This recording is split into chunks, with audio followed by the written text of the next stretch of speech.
Hare Krishna to all the dear devotees, Danvat Pranam, Jai Shri Prabhupada, Hari Hari Bol to all the devotees who led and facilitated the call this morning. His Grace Ramchandra Prabhu, Vishwanath Prabhu, Pandit Shas Prabhu, Pawan Prabhuji and Hitesh Prabhu. Hari Hari. Om Ajnanatimirandasya Jnananjana Shalakaya Chakshurunmilitam Yena Tasmai Shri Guruve Namaha.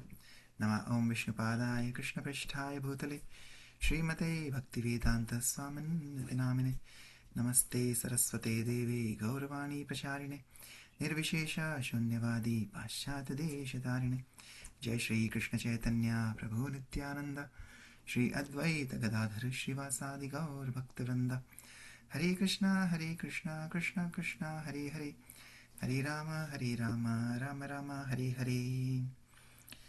Hare Krishna, welcome everybody. Hare Krishna, welcome Shriya Mataji after a long time. Hare Krishna, thank you, Prabhu. Hare Krishna. Okay, let's sing our bhajan for this morning. Anybody would like to try singing today? Posted the link in the chat. Continuing with Shikshastakam verse 6 and the prayer bhajan composed by Srila Bhaktivinoda Thakur based on verse number 6 of Shikshastakam.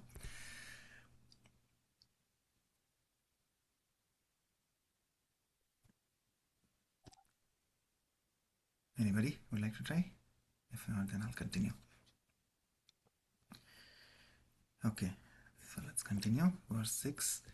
Nayanam galadashrudharaya vadanam gadgadaruddhaya gira pulake nichitam vapuh kada tava nama grahane bhavishyati.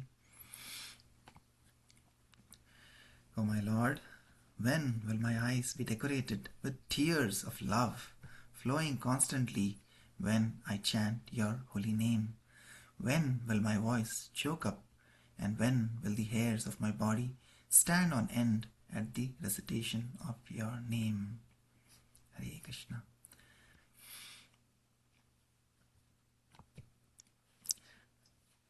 Aparadha phale mama chitta bhelo vajra sama tu vana mena labhi vikara.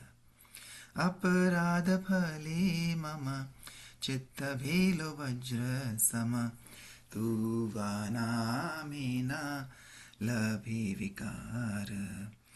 हताश होइए हरि तव नाम उच्च कोरी हताश होइए हरि तव नाम उच्च कोरी बोडो दुखे दाकी बार बार बोडो दुखे दाकी बार बार दीन दयामय करुणा निदान भाव बिंदु दी राखो प्राण कभी तुव नाम उच्चरणे मोर नयने झरबो दरलो दर दरलोर गद गद स्वर कंठे उपजाबो मुखे बोल आधा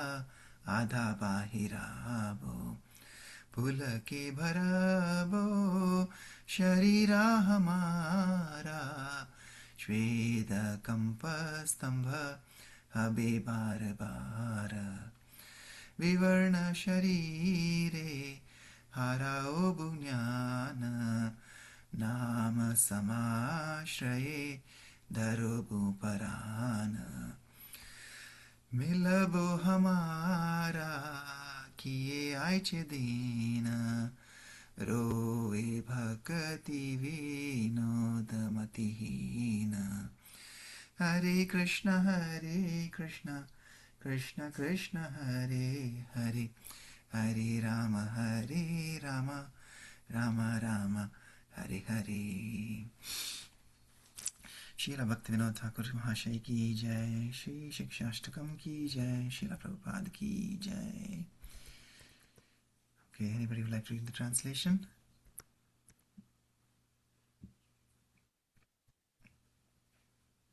How about Shriya Mataji today? Yeah. Welcome back. O Lord Hari, as a result of my offenses incurred in previous lifetimes, my heart has become hard as a thunderbolt and feels no change upon chanting your holy name. Now, in utter hopelessness, O Lord Hari, I loudly sing your name, and in great distress I call out to you again and again. O Lord, who is compassionate towards the fallen souls, O origin of all mercy, please give to me a drop of divine ecstasy and thereby save my life. When will an incessant stream of tears flow dripping and dripping from my eyes at the articulation of your holy name? When will a faltering voice choked with emotion arise in my throat? And when will words garbled due to ecstasy come from my mouth? When will my body be filled with ecstatic rapture? And when will there be perspiration, trembling, and a stunned sensation again and again? When, out of divine ecstasy, will all consciousness be lost in my pale and discolored body? And when will I hold on to my very life under the shelter of your holy name? This weeping Bhakti-Vinod, who is devoid of all good intelligence, sobs, O Lord, how will such ever be met? Hare Krishna. Hare Krishna. Thank you, Shriya Mataji, for the nice translation. Anything you want to share? Anything that you liked as you read this translation? Yes, Prabhu. The first one, as a result of my offenses incurred in previous life, like I was listening to Premanji Maharaj lecture yesterday, and he was saying that, that somebody asked the question that when will this suffering end? When is the right time? And he said, like, the right time is right now when you actually engage yourself in devotion, um, in chanting the holy name. That is the right time, when your suffering will end. You don't have to wait that right time, when the right time will come and things will change. And he said, when I think the Nityanand Charan Prabhu also was saying that we people suffer because of the past karma. So whenever you engage yourself in devotion, um, that's when your karma gets cut, and that is the reason why your suffering will also end. So it's a circle. So you just have to engage yourself in chanting the holy name, or in some type of devotion, and that's when your offenses will cut down and you will have a better life. So that stayed with me. Very well. Hare Krishna. Thank you. Yeah, that's why we say that the present is a present, right? And this is right here, right now. This is the moment. We cannot, like Prabhupada used to show that nice, share that nice picture, and there's a nice art on that. Like as a small kid, we are growing up. We want to enjoy. We want to play, and we while away our time, right? And then we grow a little older in our teenage, and we are in school and studies, and then college, and again studies and job. All of this take away our time, and we think we will do bhakti when we get old. When we get old, there is hardly any energy in the body to even do our physical things. That there is always pain and suffering in the body. At that time, all the teeth have fallen, hairs have grayed out, hairs have fallen.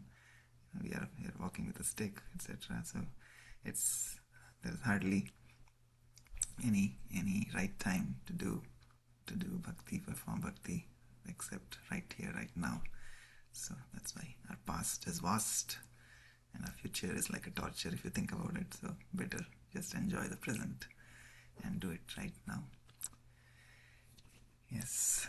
And then, as they say, God helps those who help themselves. So we have to help ourselves, and then Krishna is always there, seated in our heart, always observing our every action, our every desire. And if we have sincere desire, then He's always there to help, and He will send His pure representatives to guide us, to show us the path. Thank you. Thank you, Shri Mataji. Okay, let's continue with our reading of Sri Krishna book. Chapter 5 is what we were reading yesterday, where this is the meeting of Vasudeva and Nanda Maharaj.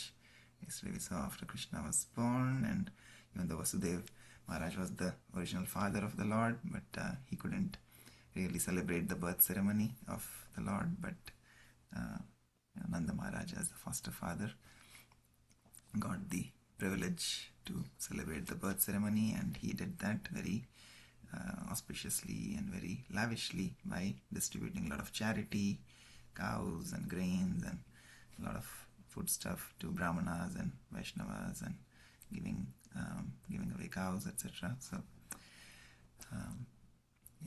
and even though Prabhupada was saying, even though they were just cowherd men and cowherd women, they were so opulent and rich because everything that they had was from the cows in terms of milk, yogurt, butter and whatnot. They had all the riches, right? So it's not that just by working in a Fortune 20 company or Fortune 500 companies we can become rich, or by becoming somebody like Jeff Bezos or Elon Musk we can become rich.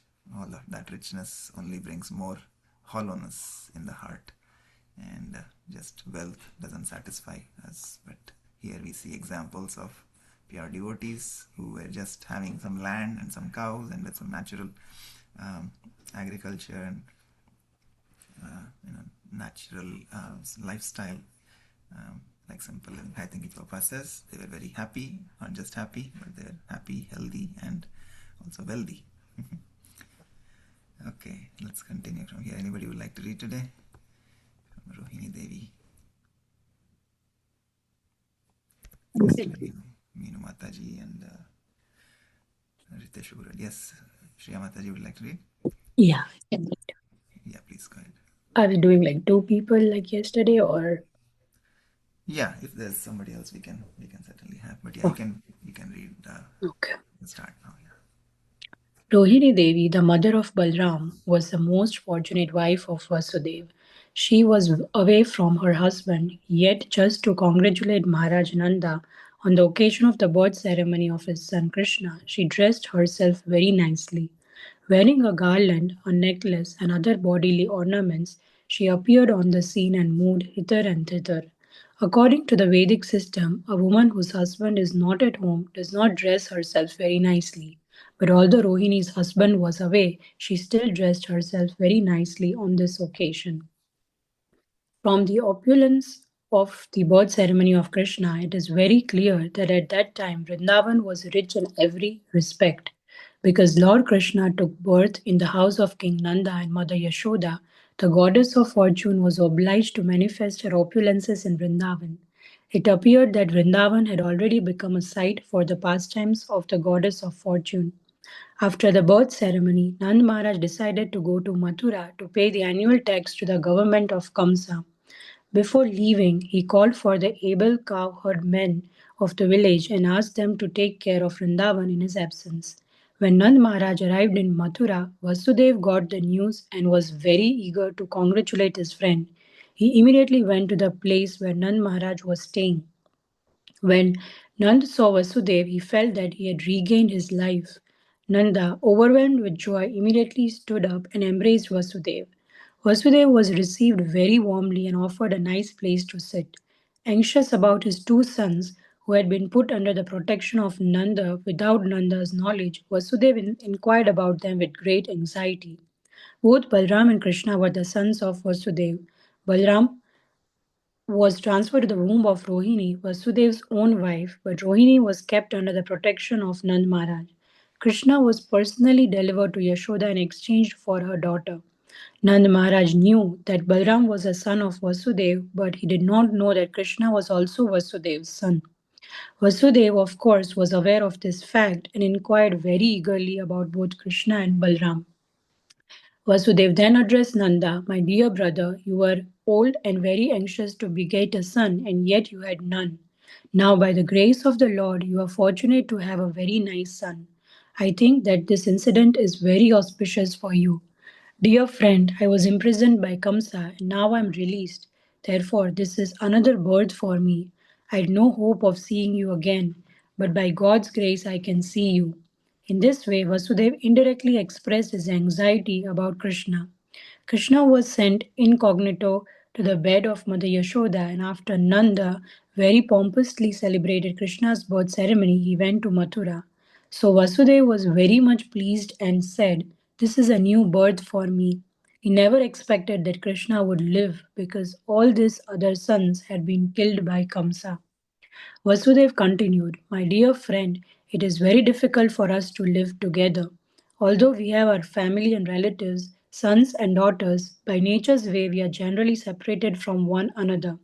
The reason for this is that every living entity appears on this earth under different pressures of fruitive activities. Although they assemble together, there is no certainty of their remaining together for a long time. According to one's fruitive activities, one has to act differently and thereby be separated. For example, many plants and creepers are floating on the waves of the ocean. Sometimes they come together and sometimes they separate forever. One plant goes one way and another plant goes another.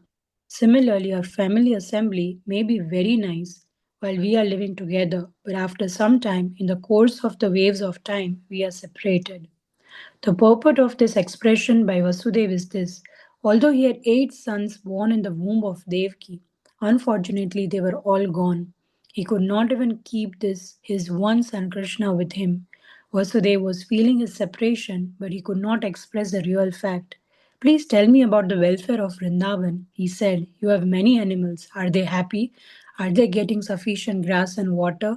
Please also let me know whether the place where you are now living is undisturbed and peaceful." This inquiry was made by Vasudeva because he was very anxious about Krishna's safety.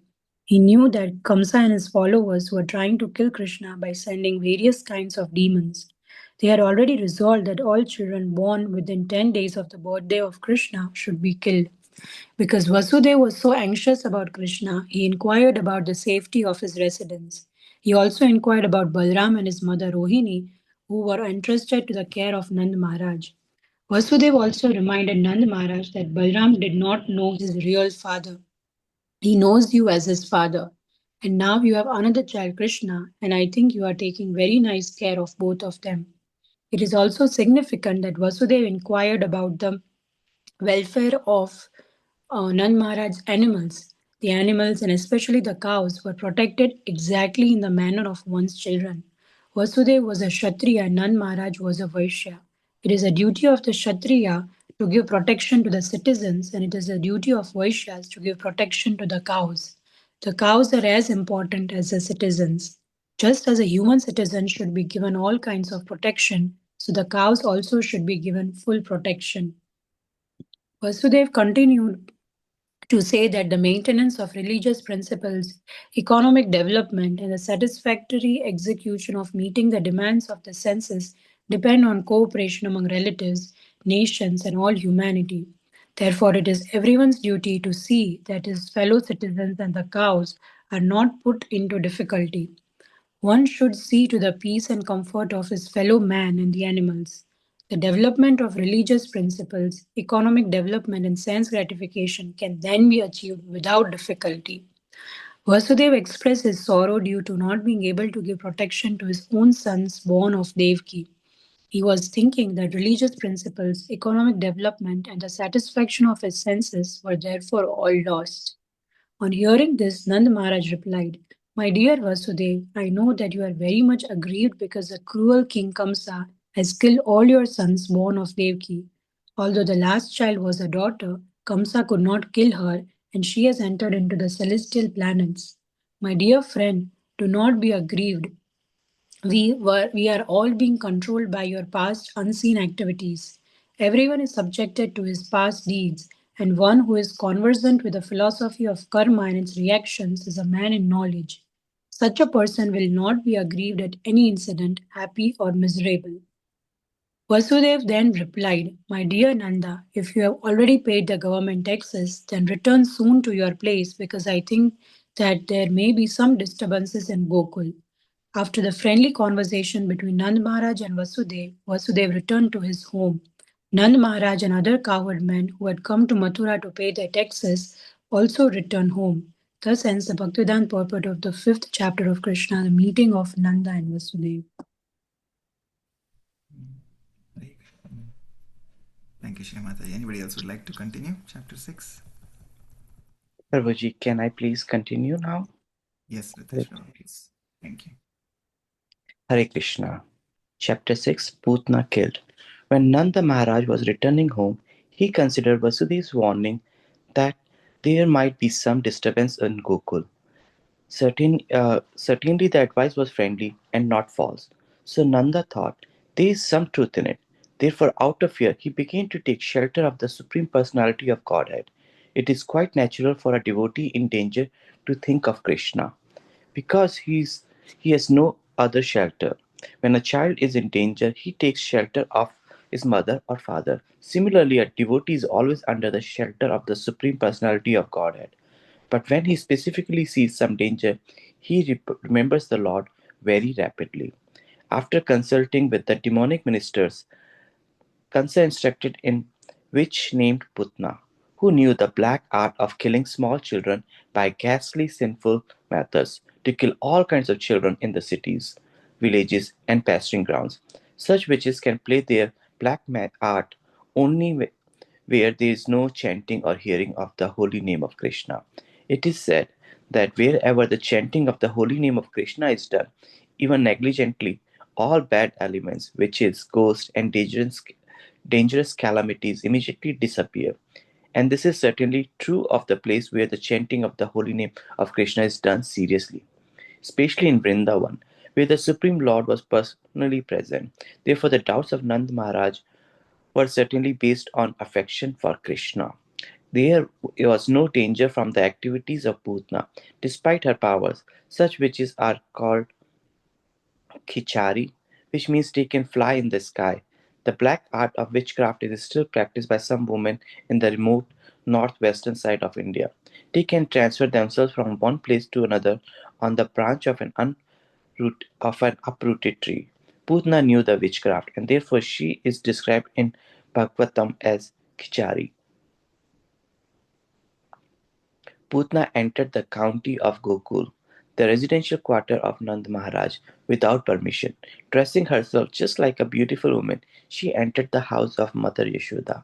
She appeared very beautiful, with raised hips, nicely swollen breast, earrings, and flowers in the hair. She looked especially beautiful on account of her thin waist. She was glancing at everyone with very attractive looks, a smiling face, and all the residents of Vrindavan were captivated. The innocent cowherd woman thought she was a goddess of fortune, appearing in Vrindavan with a lotus flower in her hand. It seemed to them that she had personally came to see Krishna, who is her husband.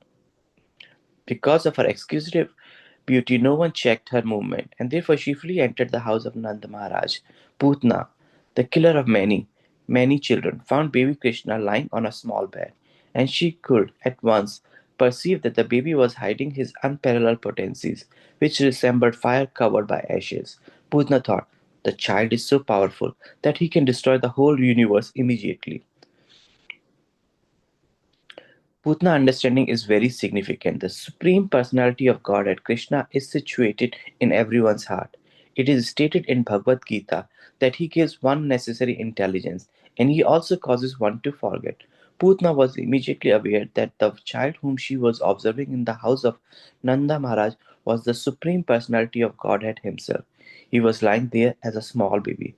But that does not mean he was less powerful. The materialistic theory that God worship is anthropomorphic is not correct. No living being can become God by undergoing meditation or austerities. God is always God. Krishna as a baby is as complete as he is in full flesh youth.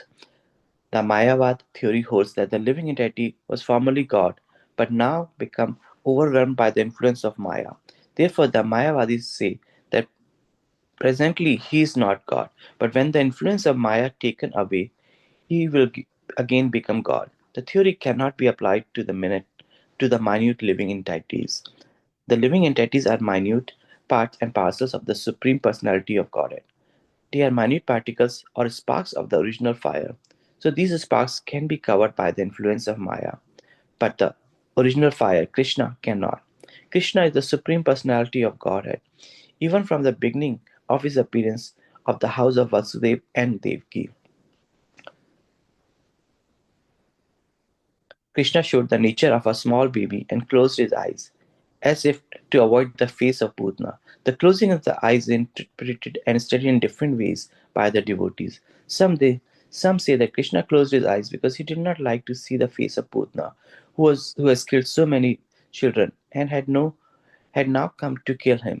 Others say Putna hesitated to take the baby on her lap because something extraordinary was being dictated to her from within, and that in order to give her assurance, Krishna closed his eyes so that she could not be frightened. And yet another interpret in this way Krishna appeared in order to kill the demons and give protection to the devotees, as is stated in the Bhagavad Gita. Pritnai sadhunai vinashai cha dushkritam. The first demon to be killed was a woman. According to Vedic rules, the killing of a woman, a Brahman, cows, and or a child is strictly forbidden. Krishna was obliged to kill the demon Putna and became the killing and because the killing of Putna is a killing of a woman is forbidden according to Vedic Shastra, he could not help but close his eyes. Another interpretation is that Krishna closed his eyes because he simply took Putna to be his nurse. Putna came to Krishna just to offer her breast for the Lord to suck. Krishna is so merciful that even though he knew Putna was there to kill him, he took her as his nurse or mother. There are seven kinds of mothers according to Vedic injunction: the real mother, the wife of a teacher or a spiritual master, the wife of a king, the wife of a Brahman, the cow, the nurse, and the mother earth. Because Putna came to take Krishna on her lap and offer her breast milk to be sucked by him, she was accepted by Krishna as one of the mothers. That is considered to be another reason he closed his eyes. He had to kill a nurse or mother, but his killing of his mother or nurse was no different from his love for his real mother or his foster mother, Yashoda. He further understood the Vedic information that Putna was so treated as a mother and given the same facilities as Yashoda was given liberation from the material world. Putna was also given liberation. When the baby Krishna closed his eyes, Putna took him on her lap. She did not know that she was holding death personal fight. If a person mistakes a snake for a rope, he dies. Similarly, Putna has killed so many babies before meeting Krishna, and she mistook him to be like him. But now she was accepting the snake that would kill her immediately. When Putna was taking baby Krishna on her lap, both Yashoda and Rohini were present. But because she was so beautifully dressed and showed motherly affection towards Krishna, they did not forbid her. They could not understand that why she was a sword with a decorated case. Putna had smeared a very powerful poison on her breast, and immediately after taking the baby on her lap, she pushed the breastly nipple within his mouth. She was hoping as soon as he would suck his breast, he would die. But Bibi Krishna very quickly took the nipple in anger. He sucked the milk poison along with the life air of the demon. In other words, Krishna simultaneously sucked the milk from her breast and killed her by sucking out her life. Krishna is so merciful that because the demon Putna came to offer her breast milk to him, he fulfilled her desire and accepted her activity as motherly. But to stop her from further nefarious activities, he immediately killed her. And because the demon was killed by Krishna, she got liberation. As Krishna pressed her breast extremely hard and sucked out her very breath, Putna fell down on the ground, spread her arms and legs, and began to cry, "Oh child, leave me, leave me." She was crying loudly and perspiring, and her whole body became wet. Hare Krishna. Hare Krishna. Thank you, Ritesh Prabhu. And Shri Mataji, yes. Anything you want to share, Ritesh Prabhu, from your reading today? Prabhuji, the very description of the seven kind of mother is coming near when the Mother's Day is coming here too. So hearing about from Bhagavad Gita, like how many mothers we have is also very, very accepting. And the whole description of how the baby Krishna himself is like the full form of Krishna, and so many arguments or so many different depiction of baby Krishna, Lord Krishna, and other Krishna is also very very uh, transcendental. So I know that some people, I mean some religious groups have differentiated between the baby Krishna and the full form of Krishna. I know a sect called Parnamis, which only uh, worship the baby Krishna, like and so knowing all about the things and then reading it and getting the clarification from Bhagavad Gita itself is very very auspicious and transcendental. Hare Krishna, Prabhuji.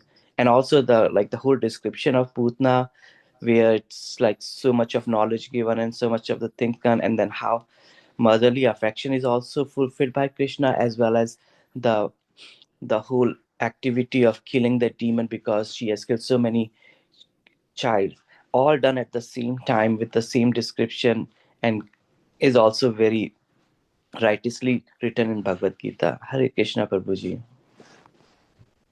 Hare Krishna. Yes, we can do one thing, two things. We think we are doing multitasking, but we know what kind of multitasking we do. When Lord has to do multitasking, he can do millions and billions of things at the same time. One master stroke he plays, and that accomplishes so many things in the world. So yes, thank you. And yeah, like you rightly said, the Mother's Day is coming, and yeah, here we're reading about mothers, different mothers. So that's nice connection. And also we saw about how the devotees always, where there is any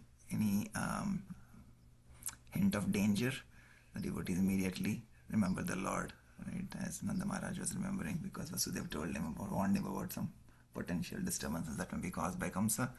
So Nanda Maharaj was already thinking of the Lord, and that is also something that we learn from Mother Kunti, who always wanted, who always prayed to the Lord that, please give me troubles more and more so that I can always remember you, right? So that's very exalted consciousness. We always pray to the Lord, please remove these troubles so that we can live peacefully. But pure devotee like Mother Kunti, she is praying other way. She is saying, give me all troubles so that I can remember you more and more. And when I remember you more and more, that means you will always be with me forever. So anyway, yeah. So I think we are going to hear about teachings of Queen Kunti. We are also reading teachings of Queen Kunti in our evening readings, and yeah, we'll have a nice program this weekend at the center. Tomorrow on Mother's Day special teachings from Queen Kunti. Yeah, thank you, Teshu. Okay, Shri Mataji, anything you want to share? Yes, Prabhu.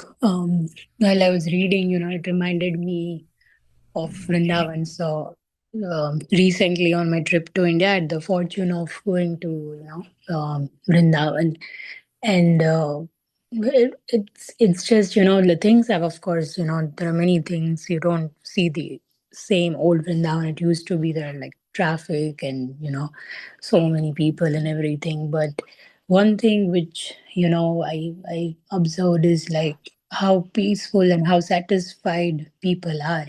They're like, even when they don't have all the riches, even they don't have all that material, so-called material facilities, still people there have like this satisfaction on their faces. And that's what we were reading, that they had so much opulences even materially, but like in that Krishna's time, everybody was like so satisfied because Krishna was personally present. So yeah, I mean, it just painted a picture in front of me that how it would have been, when Krishna was there. Like, everything seems so perfect, like everybody is happy. It seems such a ideal world where people are happy, and peaceful. That's one of the most important thing. That's what we all are searching for, and it can only be found when Krishna is there. So yeah. And then one incident I want to share, which you were talking about that one master stroke by Krishna and things flip. So I was trying to get darshan of Radha Raman, and somehow, the timings weren't like we had to go to some other place and darshan were closed, and it there was still half an hour to 45 minutes we had to wait. So then we went, and then I had this in my mind. I'm very fond of like Mangala and Shayan Darshan. So I wanted to do Shayan Darshan of Radha Raman, and somehow, he just arranged that. And not only did I have Shayan Darshan of Radha Raman, but when I went there and I was standing there, and I didn't know, the Aarti is going to come, and even that I had the fortune of, being present when the Aarti was also going on. So I just had like, I was like, wow, when Krishna wants, like, he wants to give, he'll just give you as a chopper back. So yeah, it was very, very memorable experience. Very nice. Hari Bol. Yes. When devotee comes from so far, Krishna, how can he deny, right? So he's so Kripa Sindhu that he knew that Shri Mataji has come all the way from my Vrindavan Dham, New Vrindavan Dham in USA. So now that you're come to from New Vrindavan to Vrindavan, he wanted to make sure that you had his darshan, his darshan. Yeah. Thank you so much for sharing that. Yes, and that is Chaitanya Mahaprabhu himself, right? Because that's Radha and Krishna combined as Radha Raman. So yes, and Chaitanya Mahaprabhu is the most merciful of all avatars. So that is he's non-different from Sri Chaitanya Mahaprabhu. Yeah, and like you rightly said, yes, Vrindavan, with what eyes we see, with material vision, of course, now people who go there just for the sake of, going, just like considering it as tirtha to cleanse their sins, that is a different perspective. But for devotees, Vrindavan is always the most sublime, most transcendental abode of the Lord. So, like those famous prayers that Narottam Das Thakur has given, right? That Vrindavan Ramyasthan, of course, Vrindavan is a Ramyasthan, Devya Chintamani Dham, but we are not able to see that. Bhakti Asha Maharaj nicely says that if you have to see Vrindavan, then there is a pre-qualification, right? So they are seeing, the pure devotees are seeing Vrindavan as Ramyasthan and Devya Chintamani Dhama, right? And the Lord and this pure devotees are always transcendently enjoying there. But when we go, we only see, buildings and cement and, trash here and, all pollution and all kinds of things that we see in materialistic cities, right? But the pre-qualification to actually see Vrindavan as it is, as Chintamani Dham, is given in another bhajan, that Gauranga bolite habe pulaka sharira, right? So Maharaj very nicely says, let's all say Gauranga, Gauranga, and then everybody says Gauranga, Gauranga, and then he says, kisi ka pulak sharir hua, kisi ka hua, nahi hua. Okay, first qualification failed. And then he says, Hari Hari bolite nayana pavinira. And then he says, everybody say Hari Hari, Hari Hari, Hari Hari, and everybody says Hari Hari. Okay, kisi ka aankh mein pani aaya? Oh, nahi aaya. Okay, second qualification failed. So, Gauranga bolite habe pulaka sharira, Hari Hari bolite nayana pavinira. Arka vinitai chanda karuna haibe, samsara vasana mara kabatuchya habe. So we all have materialistic desires to always enjoy. But when all of these things will be removed, samsara vasana mara kabatuchya habe, vishaya chhadiye kabe shuddha habe mana, tabe hame hirabo Shri Vrindavan. So only when our materialistic desires, sensual desires to enjoy, all of these will be removed, all these anarthas will be removed from the heart. And when we'll have tears in our eyes chanting Hari Hari, when we'll have, shivering of our body, when we say Gauranga, at that time, Tab hame hirabo Shri Vrindavan. At that time we will be able to see Shri Vrindavan Dham as Chintamani Dham that the Acharyas are seeing. So that is a pre-qualification. So let's all remember Gauranga, let's all chant Hari Hari, and let's all, chant nicely so that way our anarthas can be removed, our hearts can be purified from Vishaya Bhog, and then we will be able to become eligible to see the Dham and have darshan of the Lordships. But that is, we are doing that already. So just by following Prabhupada's instructions, slowly, we'll be able to become eligible. Okay, thank you, Mataji, for sharing, and welcome back. So nice to hear your voice again. Hope to also see you sometime soon in either New Vrindavan or here in Cincinnati. Okay, anything else from anybody? Any other points about remembrance of the Lord as we are doing this week? Currently we are, maybe this is week 9, Tapaschasmi Tapasvishu, as the austerities. So again, all these austerities that we perform. Anything anybody would like to share on this? How we remembered the Lord, how we are remembering the Lord? Nalin Prabhu, you're doing a lot of austerities, traveling from one city to another for your work. So while traveling, I know you're listening to a lot of bhajans, singing Hare Krishna Maha Mantra. So that is nice. You're remembering the Lord while doing your austerity. Yes, bro. That is important. Today I'm back. Last night I'm back. Oh, last night you're back. Okay. So only one thing I can share, after getting into this ISKCON platform, right? Srila Prabhupada's platform, like a lot of things we learned from reading, from association, everything. Because we are also doing the same, like everyone has the material desire, self-recognition, everything everyone is doing. Nobody is perfect here in this material world. We are just, overnight we cannot be pure or good, right? So everyone is doing their best. But the difference, what I found, my realization is, in other communities, when we used to go for any kind of community parties, everything, there is no Krishna involved. But here, when we are going for community parties, though we are talking about other material things or any other cultural things, that's fine. But we are tagging to Krishna. So the inner goal is already set. So this is a very good platform. Yeah, everyone is, learning and making their corrections. That is where we wanted, and we got this platform. So Srila Prabhupada has already established this foundation for all of us. So good platform to learn and rectify our things and purify our things, so that our inner goal should be there, like to meet our inner goal, where to go at the end of the day. Very nice. Thank you for reminding us, Sri Rupa Goswami's instructions, that always remember Krishna, never forget Krishna. Yes, in ISKCON we always are trying to follow that instruction by our acharyas. As you said, we always keep Krishna in the center. So, Smartavya Satatam Vishnu and Vismartavyo Najatuchit. So that is always remember Krishna always and never forget Krishna. With that mood, if we continue to do all our activities, then whether we are brahmachari or we are grasta or vanaprastha or sannyasi, doesn't matter. Our ashrams doesn't matter, because ashrams are also have been created by the Lord.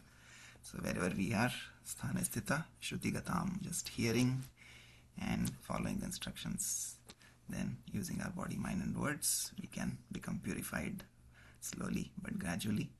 And if the Lord wishes, like we said, master stroke, it can happen in one fraction of a second, as Srila Prabhupada says. You just need to have strong faith.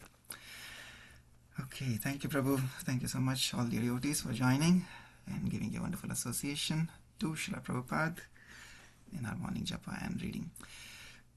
Vanchakalpatarubhyascha kripa sindhubhyaiva cha patitanam pavanebhyo vaishnavebhyo namo namaha. Anantakoti Vaishnavinda ki jai, Srila Prabhupada ki jai, Shri Krishna, the Supreme Personality of Godhead ki jai. Nitai Gaur Premanande Hari Hari. Evo. Thank you, Prabhuji. Have a great day, everyone. Hare Krishna. Hare Krishna. Hare Krishna.